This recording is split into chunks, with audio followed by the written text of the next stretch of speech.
London, 21st September 2001. Not far from Tower Bridge in the murky waters of the Thames, a passerby discovers something that looks like the lifeless body of a child. The man immediately notifies the police. Minutes later, officers recover the body of a dark-skinned boy, around 5 years old, wearing only a pair of shorts. The child's arms, legs, and head are missing. To this day, they have not been found. Scotland Yard follows a number of leads, but none of the investigators believes this is an ordinary crime. So the torso, what, how big? I suppose it was about that big. Yeah, about that big, and obviously the head was missing, the arms are missing, and the legs, just stumps left. I've seen torsos before, but not of someone so young, and then having shorts put on afterwards. That was so we've not seen it, have we? The scope and extent of investigations are unprecedented in the history of Scotland Yard. Over 60 countries are involved in the search. All kinds of scientists work doggedly to solve the case. Apart from the torso and shorts, there are virtually no other clues that might help find the perpetrators.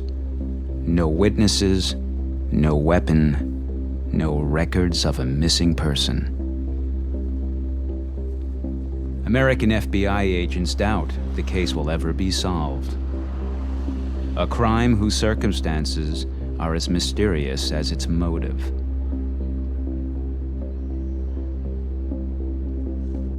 Forensic examinations are hoped to provide some indication of the boy's origins. His body is completely bloodless. Arms, legs, and head have been professionally severed. An analysis of bone structure indicates that the child must have enjoyed a healthy but not a European diet. Skin color and build point to Africa. Were the limbs removed from the body so that the torso could be transported in a suitcase? The intestinal tract contains traces of a European cough medicine.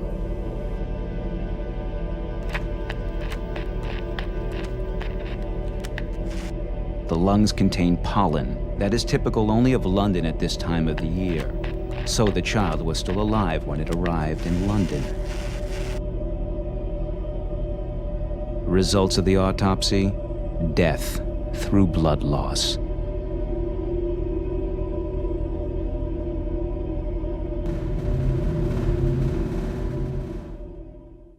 The police investigate with the help of Europol and Interpol. Are there similar cases anywhere else in the world? Scotland Yard receives a lead in the South African city of Pretoria. The world's only occult crime police unit comes up with some information that suddenly points to investigations in a completely different direction. We had a number of goals when we went to South Africa. One was to learn from Gerard and the other advisors over there about the subject. Yeah. Secondly was to get Mr. Mandela to make that appeal to the African peoples of the world. Yeah. We were beginning to realise that, because it was dovetailing with our forensic work, we were beginning to recognise that this child came from Africa. Yeah. And was needed that champion that we could then appeal to the people from Africa to come forward. And that in itself generated a lot of calls and a lot of expert advice coming into our inquiry. And from there we moved on. Supported by scientists, Scotland Yard develops a theory that casts a new light on the circumstances of the murder. Apparently, there is a link to forms of occult religion in southern Africa. There are reports of ritualistic killings of humans in the records of colonial officials and missionaries. Under certain circumstances, parts of the human body were used to produce so-called muti, a Zulu word for medicine. Traditional African medicine is usually made from the parts of animals and roots or herbs. Only extreme forms make use of human body parts. In the mid-'80s, when there was a sudden spat of so-called muti murders, South Africa's government commissioned Professor Ralushai to look into the phenomenon in greater depth. Ritual murder was committed for different reasons. One, it might happen that a chief, that somebody, shortly after becoming a ruler, needs more power. Then it is believed that if he can use human flesh, certain parts, he'll become a very strong person. So in other words, if they can grab a very powerful person, then it means that the power of that powerful person will be transferred to this young chief. But now, that was not common or true. The fate of a human being, it was believed, could be used also in iron ore smelting to make the fire really hot. With the human fat, it was believed that the iron would melt faster. And then 3, human parts, or certain parts, could be used to produce a good harvest.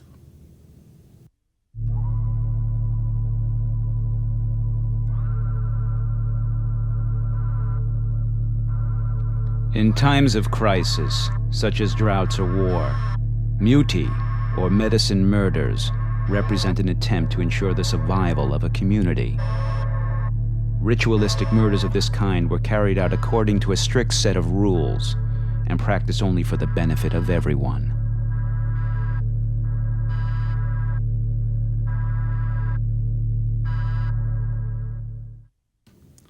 In the past, traditionalists, meaning rulers, for their own reasons, did take part in that.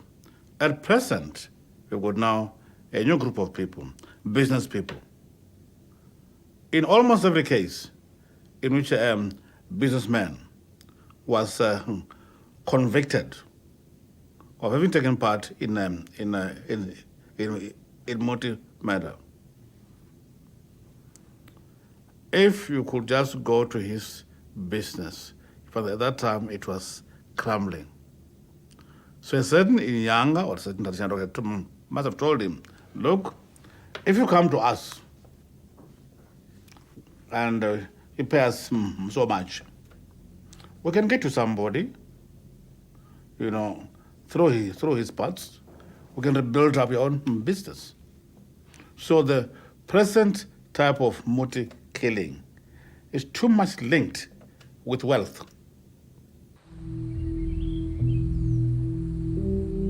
This is how experts today interpret these mysterious and gruesome murders. Until 30 years ago, no one could explain how these maimed bodies came to be floating in rivers. From the mid-80s, a significant increase in the number of victims was registered. In 1992, South African police set up an internationally unique occult crime unit. Psychologist Gerard Labuschagne is trying to get to the bottom of the phenomenon. What are the typical hallmarks of a muti murder? Typically what we'd find in a muti murder, obviously, is the main thing is missing body parts. So that's our first stepping stone in terms of determining a muti murder. The typical things you would find missing of the head, you'd have decapitations, the atlas bone that your head rests upon is often seen as quite an important bone, so you might find that is missing. So if you recover a head and you found the body, that section of the neck is gone. The genitals, male and female, would be cut off, breasts cut off, and then you might find various body parts like your hand, eyeballs might be missing, etc. So that's typical. So that's your first step, is the actual body parts, to start characterizing it as a muti murder. Then other things that we've discovered through our investigations, that you would very rarely find a muti murder victim completely naked. You might find that the clothing has been removed just to get access to that body part that's missing. You would, in quite a number of instances, find them near water. They say that water has a symbolic reference in the sense that it cleans, physically it can clean your hands, the murderer can wash the blood off his hands, but symbolically in that water also cleanses away your sins. A murder with an occult background. Scotland Yard establishes a link between traditional religion and medicine in southern Africa with a crime committed in London. What makes this investigation so unique? Because we brought in many team players, spiritual, cultural advisors, independent advisors, people with that background, academic background, pathologists that deal with it. You know, that's 5 groups alone before we even get into the variations within that. Academics, we've gone UK, Anthony Minnar, the USA, academics as well. We're reading books around it. And this isn't, there's a part of hungry for thirst of knowledge, but it's also focusing back, and that's why I tried to say earlier on, our focus has got to be identify who this child is, deal with him properly, proper burial, within his faith, whatever that is if possible, find out who killed him and why, and bring them to justice. In some countries south of the Sahara, belief in witchcraft and magic still influences the convictions and behavior of many people.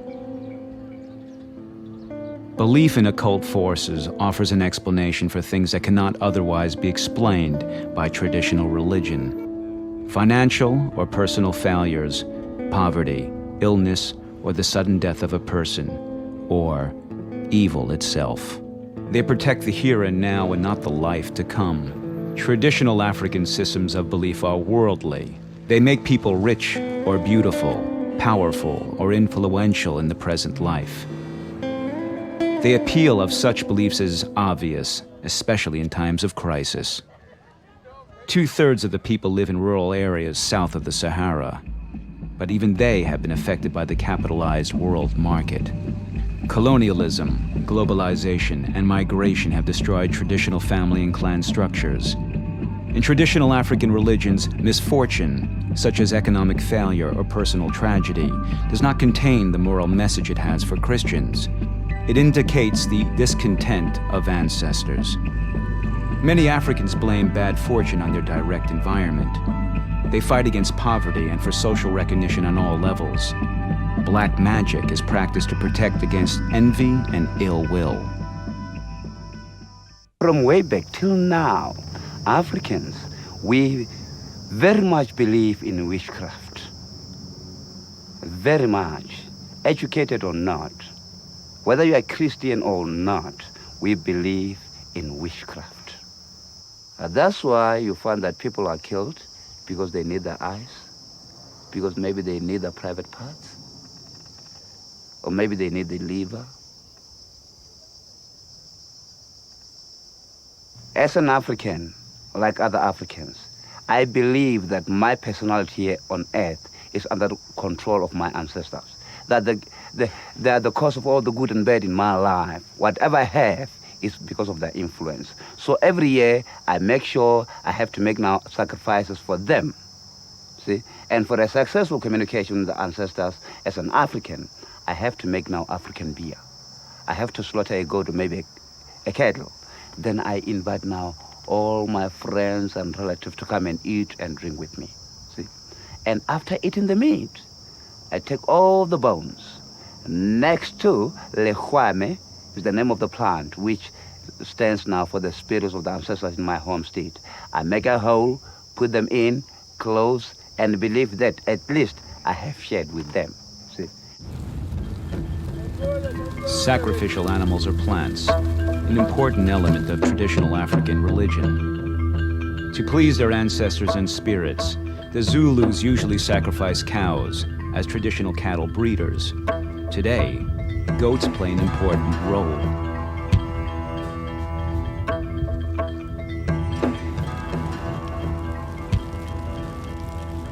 When colonial forces began confiscating and levying taxes on Zulu herds in the 19th century, families in urban regions replaced cows with goats as a sacrificial animal.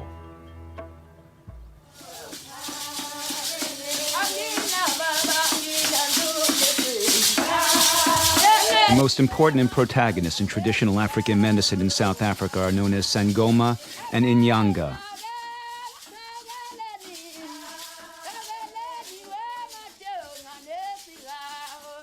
Sangomas are priests and doctors in one, fortune tellers who invoke ancestral spirits to determine the cause of illness, sudden death, or other plights. Illness is not merely the absence of health. Physical well-being depends on harmony with the environment and also harmony with the spiritual world, with the gods, and the spirits and one's own ancestors. By going into a trance, dancing or interpreting bones, the Sangomas seek contact with the ancestral spirits who then inform them of the causes of the disturbance.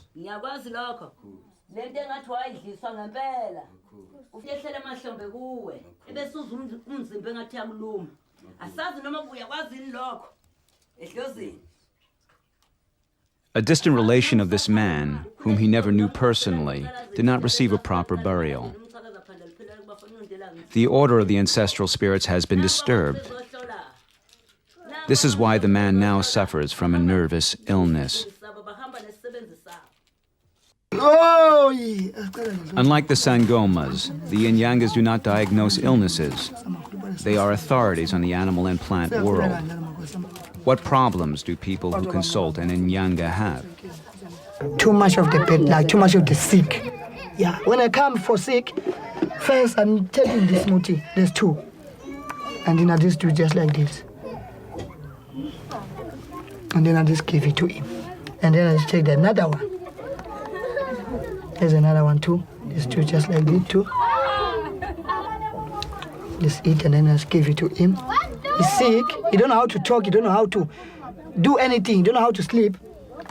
And then I'm taking this one. This one I just mix it up with the water. Hot water or boiling water. And then I do the toba like that, and then I drink it up like that. And then I got another one too from that in the plastic. That for palazza, this cooking, when they come right, and then use palazza with the 5 liters so big like that. There's a tier too. We got him for palazza, that's what you call. More than 50% of the Inyangas learned a profession from their grandparents, whereas a Sangoma receives his calling from his ancestors at an early age. First, you become sick.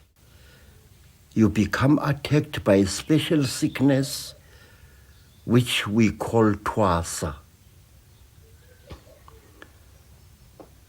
During that sickness, you are able to see things before they happen. If there are people coming, I know before being told that there are people coming. And this gift is developed. You get initiated. You are taught healing medicine by your teachers. You are taught how to sharpen your gift and make it good. You are taught many things, but it is not a pleasant thing.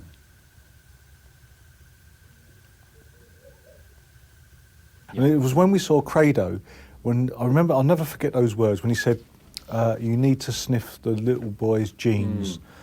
And when you sniff his genes, you will find that he's from West Africa. I wanted to help these officers to catch the murderer. He said it with no knowledge of the forensic work that had been done. He was the first to say it. He did say Caribbean at first, but then said, no, I'm pretty sure West African. The child is wearing shorts, short trousers. These trousers were put on the child after he had been killed. In some parts of Africa, the colors orange, red, and white stand for a good muti, medicine which people can use to help themselves. Black, green, and blue, on the other hand, symbolize a muti that is harmful to others. It is believed that Sangomas can use their spiritual skills to heal, but also to kill. Like I spoke with some traditional healers in the northern part of South Africa, they told me, we did not choose to follow this calling. We did not choose to become traditional healers. We were chosen by the spirits. They say we had no choice in this matter. We were selected and even forced by the spirits to go for training and to practice this. They would also not be able to diagnose properly without the use of spirits and even select what medicine and what roots to give without consultation with the spirits. And even in dreams and through their methods of communicating with the spirits, they would find out where to go in the mountain to find certain types of roots and herbs that they could use according to the prescription given by the spirits.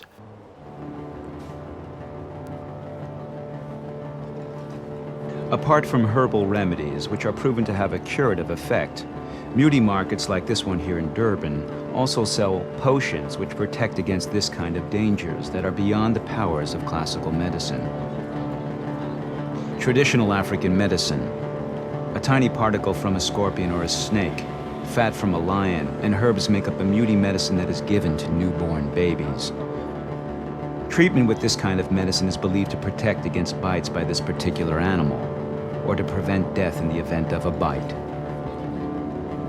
Every region, and therefore its plants, animals, and people, has its own typical character, which is closely connected with the local atmosphere. If this harmony is disturbed by a spirit, which can appear in the guise of an animal, the original order has to be restored, again with a muti medicine. Parts of the human body, which are used only in exceptional cases of occult medicine, are not sold openly on these markets. People are wary of revealing who can supply them. So some of these medicines, there is a scientific explanation for them. But there are some of them which are purely occult. And I think that's where the challenge lies, to convince the world the existence of the occult, and that the occult has physical effects, and that the occult has psychological impacts, and that it is dangerous for society. And that is our big problem. How do you prove that?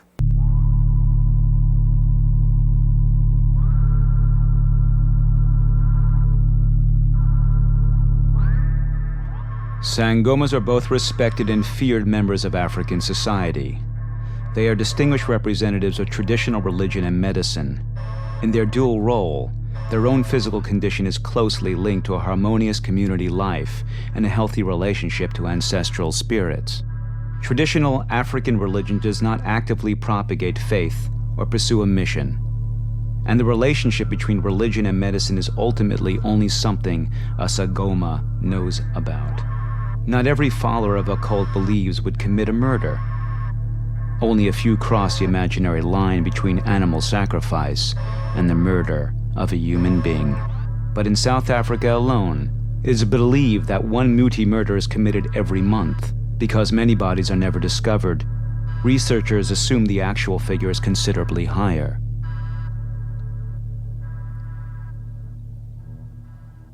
I was once giving a presentation in Paris on muti murders specifically, and someone came up to me afterwards from Ivory Coast and said that they had similar practices with a similar motive and belief system underlying it. And then I think it was someone from Algeria that came up to me and said even there they have the same practices with the same underlying belief system. So from what I've gathered, throughout Africa, it seems it does occur with pretty much the same motive behind it. Obviously, it'll vary, be called different things in different countries. We've definitely had incidences in Swaziland, Botswana, Zimbabwe, which, are neighboring countries that I've heard that have been documented in research. And again, it's always linked to an underlying cultural belief system. Cases of occult-related crime are difficult to investigate. Investigators are almost always confronted by a wall of silence. What I know is that they also believe that there is witches. They also believe that the muti can work because they are afraid of it. I don't think a person can be afraid for something that they don't believe it can work. They also believe in that in order for you to be accepted in the community, you have to go through certain initiation, which according to me is a sort of an African belief. Everyone is affected by fear of the supernatural. Never before has a murderer described his motives so openly. He said he got instruction from his central spirit that he have to sacrifice a person in order to appease his central spirit. So that in that case is very much unique because it is way in from the onset. He never denied to have killed his own son. Is a murder like this an extreme form of occult belief? It's very detailed and it's very cruel. It's very detailed because he's saying that he started by cutting his child on the throat. And when the blood comes out, he holds that child on his leg so that the blood can come out through. And the blood was going into a container that was put for that purpose until that child died. And he's also said that he forced his wife to hold the child while the blood is coming out. And if you can imagine a person cutting his own child and that child crying, it's painful, it's painful. I think one perhaps has a perception of people who commit these kind of murders as being animals or very aggressive and violent people, but typically they're very normal looking people. A lot of them deny the fact that they had done these particular crimes even after being in jail. In many instances they deny the fact that it was for Muti purposes. We often think that that's as a result of their own fear of retribution from the traditional healer, that they might be cursed or something might happen to them if they speak out. And we have a documented case where the murderer was arrested. He made statements implicating 2 traditional healers who were picked up, but later he withdrew those statements and denied that this was ever for Muti purposes. And to this day he still denies that is the case. But he forced me to open my eyes and see my child being slaughtered like a calf. Yes, it was done and over with it. And you have to cut up those hands and those legs, cut everything up out of my child. Everything he wanted, whatever he wanted, those private parts of his legs, hands. And it's like, you know, if you are cutting a chicken out, cutting a chicken, he was cut like a chicken. Parts out of the body, and the body was there. The head was off. The hands were off. The legs were off. It's like just a body. The now 28-year-old mother moved hundreds of miles away after the murder. What made her husband kill the child? He had big dreams for himself. He wanted himself to be rich, to be famous, and all those things. But he was in a very disadvantaged area, with no jobs, everything. The only thing he can think about was maybe becoming a sangoma, healing people. I don't know how that dream developed. Maybe he's the one who can explain too much. He had the dream to become famous, become a healing person, become somebody with pride, somebody people can respect. He is a victim in which way? Because he was being misled, because he wanted to earn a living, and he believed in what people they say. He told him he can become a sangoma, he can be very famous, he can be rich. And because that is what he wanted. And that made him to believe strongly in those ancestors. Make him believe in every dream he have overnight. If he dreamed about killing me, he might as well kill me, because that he believe every dream he have is coming from the ancestors. They are commanding him to do that, because if he dreams something, he have to follow it and do it.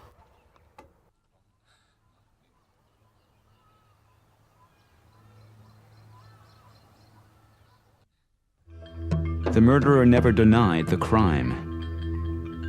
Medical tests confirmed his soundness of mind. How strong must a killer's motivation be? How strong is his belief in occult forces? Criminologists describe this as a very unique kind of crime. It's a very unique crime on its own, done for a specific purpose, and done usually in a ritualistic manner, because the way the person is killed, that they usually held down, certain cuts are made, the body parts aren't just hacked off, they are cut ritualistically, and usually in a lonely spot in the forest, and so on. And this is how the victim is often targeted. In Inyanga, the client would come to an Inyanga and say, I need very strong medicine, implying muti that uses human body parts. Muti murders in South Africa are based on rituals and customs which are hundreds of years old. But the recent murders represent a perverted form of ruthless profiteering. Where does this belief in the power of human body parts come from? Why has there been an increase in murders in the past 20 years? There are no obvious immediate answers to these questions.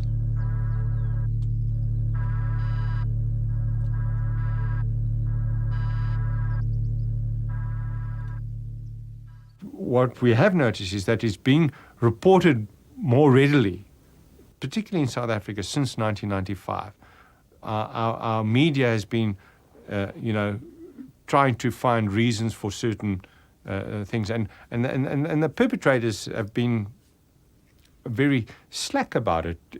They've been done these murders not in the rural areas anymore, but in urban areas, and that is linked up to the movement of a lot of migrant labor and rural people coming to the informal settlements in places like Johannesburg, and bringing those traditional beliefs with them.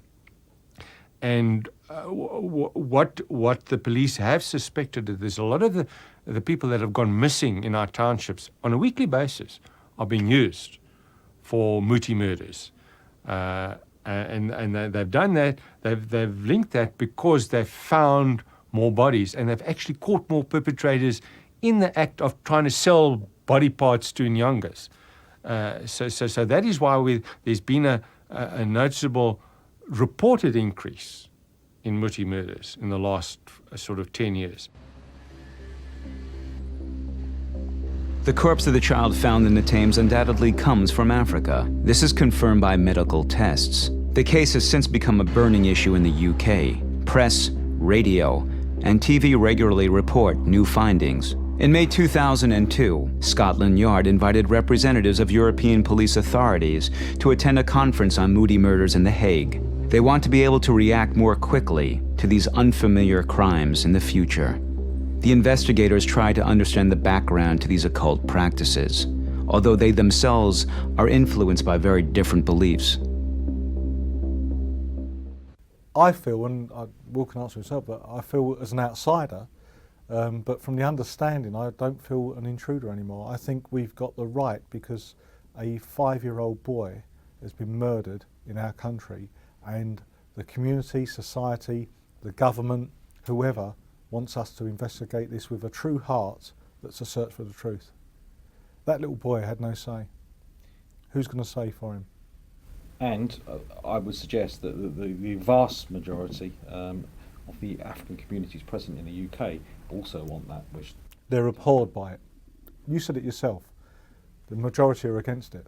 Same here. They don't want to see people killed in this way. They don't want to see people killed. And if we don't take it on, who does? Does the fight against these crimes mean the suppression of traditional African religion in general?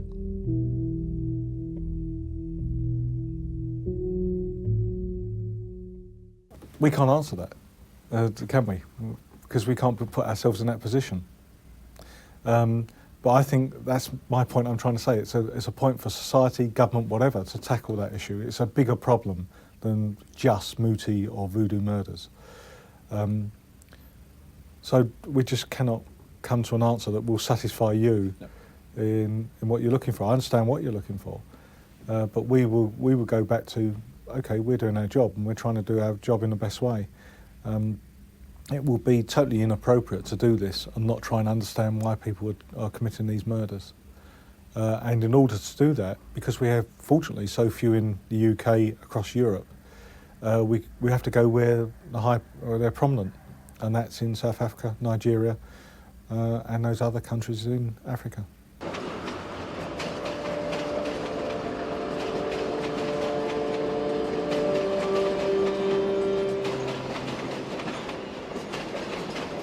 Labor migration in Africa is one of the main reasons why extreme forms of traditional religion have shifted from rural to urban regions.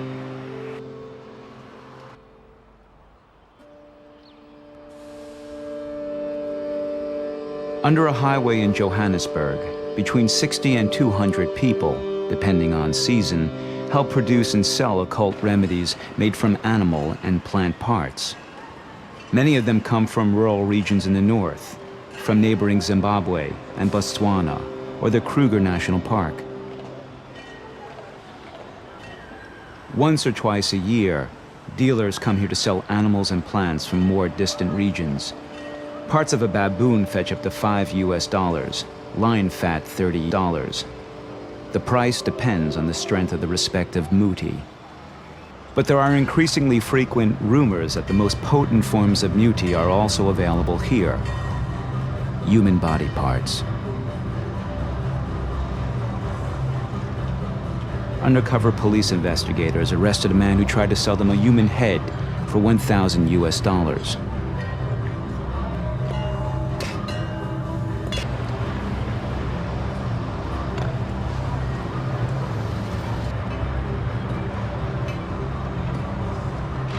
The occult belief in the curative effect of human body parts and the enormous sums offered and paid for them are simply too attractive for some.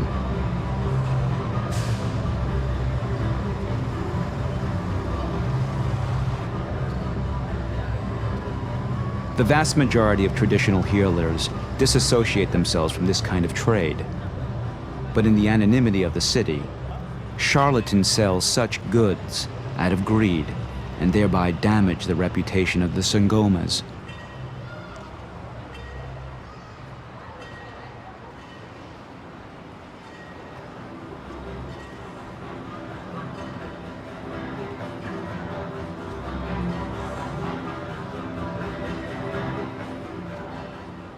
No, they don't work together with the police at all. But if we have got a complaint from somebody, that through using muti, or maybe if there are some suspicions that some human parts are being sold at a certain place, we act immediately to arrest those people and to do more investigation. Where does those parts come from and all those things.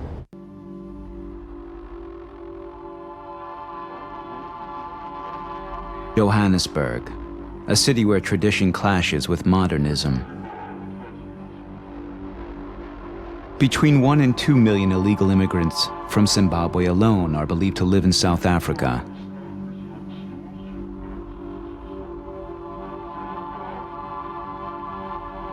Many are driven by sheer desperation to the cities of Johannesburg and Soweto.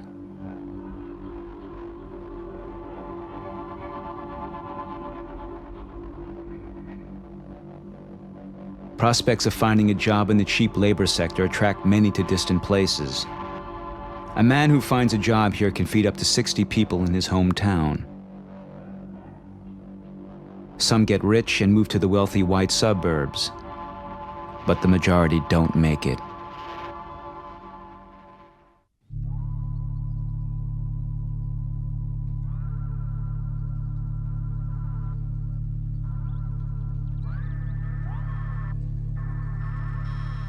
To come to terms with the strange and threatening environment, many turn to occult religions. They desperately rebel against their distress and misfortune and try to achieve wealth and success social mobility, by resorting to extreme methods.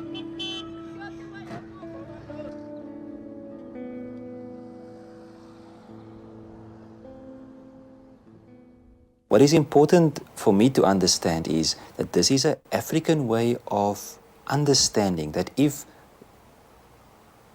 the harmony of the whole is disturbed, it causes a problem. And if one person progresses more than others, it means others are deprived. And that may be one of the reasons why there's a belief that there's power in bodily parts, because you are taking of what belongs to someone else and make it yours. And the circumstances under which you do it could increase or enhance that power that becomes yours. So to me, it is part and parcel of a worldview of African people.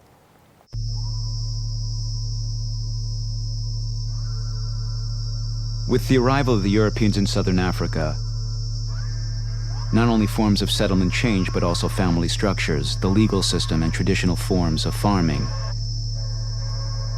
But in times of crisis in particular, traditional beliefs permeate the beliefs brought into the country by European and Arab colonizers.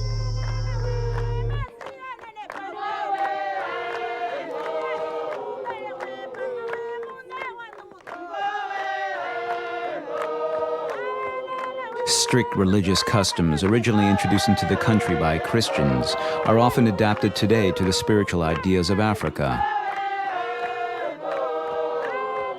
ZCC, Zion's Christian Church, is one of almost 2,000 different churches. It is widespread in southern Africa.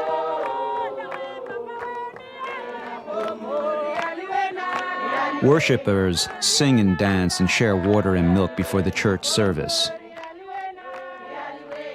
And they are filled with the Holy Ghost and begin speaking with other tongues.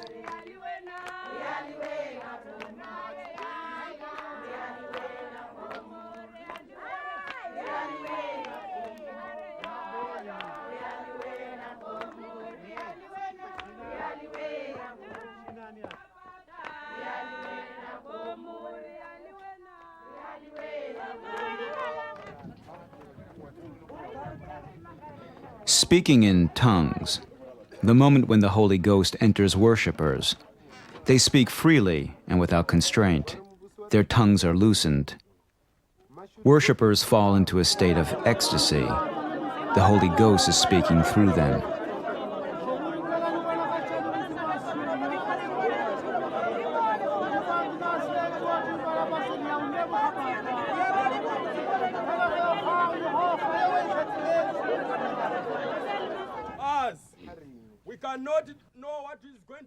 To distinguish themselves optically from other religious communities, the members wear uniforms on Sundays. On weekdays, a star on their chest indicates their membership of the church. Members of the ZCC are given practical guidance during services. They are warned of the dangers of tobacco and alcohol, and told that firearms are not a suitable way of solving a conflict.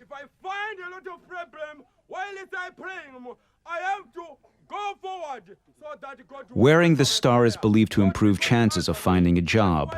This is one of the reasons for the religious community's success.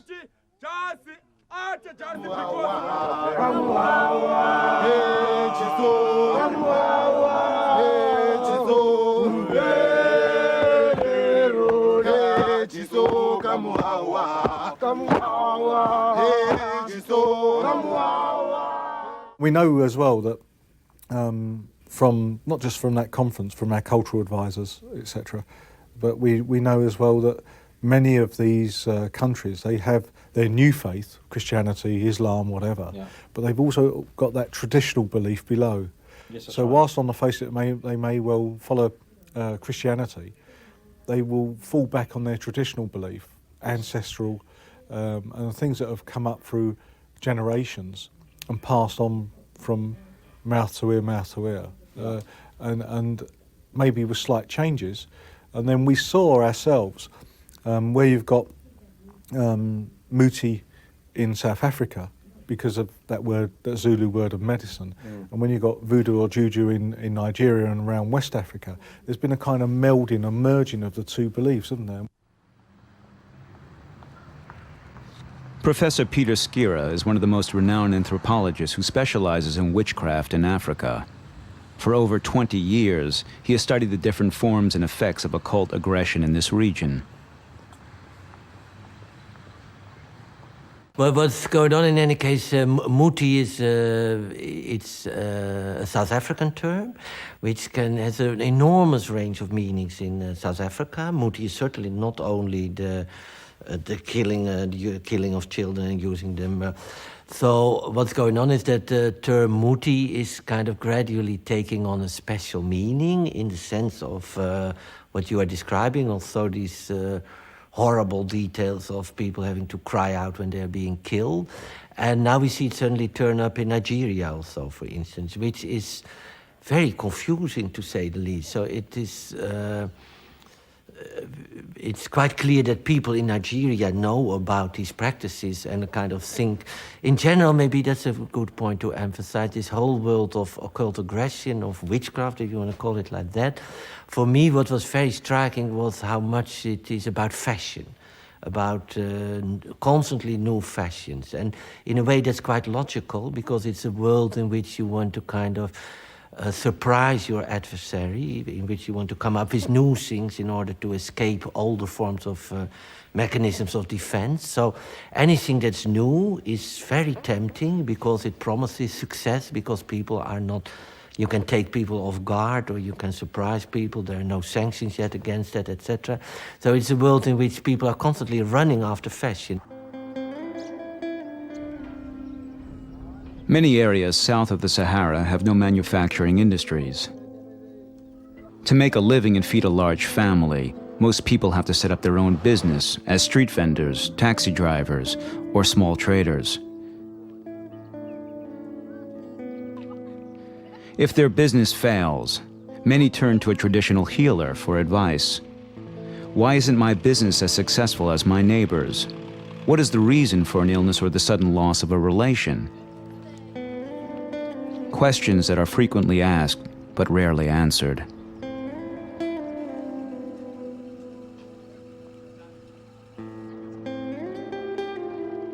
Occult belief and black magic help people understand their own fate. They believe economic success does not depend on personal virtues such as diligence or technical skills. Ancestors and other spiritual creatures influence their fate. If these spirits are neglected, or if they are not honored or offered sacrifices, the social order is disturbed. Illness, dispute, or poverty are the consequences.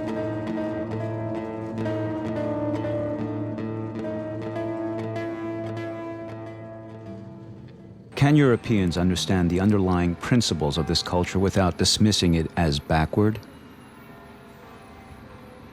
And we've always said that we're not judging this culture. That's right. Because, and I carefully said that, you know, cultures bring good and bad. And traditional beliefs have got good in them. However, the only bit that we're saying is we're dealing with the murder side of it. The fact that someone may have a belief where they go through rituals where no one's harmed, absolutely right. Nothing wrong with that. No, not at all. This is almost a deviancy away from the normal traditionally held beliefs. Yeah. So again, if you take that funding, there's lots of people that have belief, yeah, and then they have certain beliefs, and then right down you have a small number, yes, that will go to the extreme. Absolutely. And they are the criminals, but all the others aren't. In July 2003, 21 Africans were arrested in London in connection with the murder. After over 2 years of extensive research, Scotland Yard appears to be on the verge of finally cracking this mysterious case. But the background to the phenomenon of Muti murders and occult violence in Africa is highly complex and is by no means resolved with clarification of the case in London. In occult religions, many different gods are worshipped simultaneously. They compete amongst each other for human adoration. The spirits in these polytheistic systems are capricious. They become enraged when sacrifices are not made in their honor. They threaten illness, poverty, or death, or so it is believed. From today's perspective, Moody murders seem particularly gruesome, but they are neither ordinary crimes, nor are they crimes committed by madmen. The most extreme form of occult violence is a radical expression of the conflict between the economy and the modern and traditional societies in southern Africa.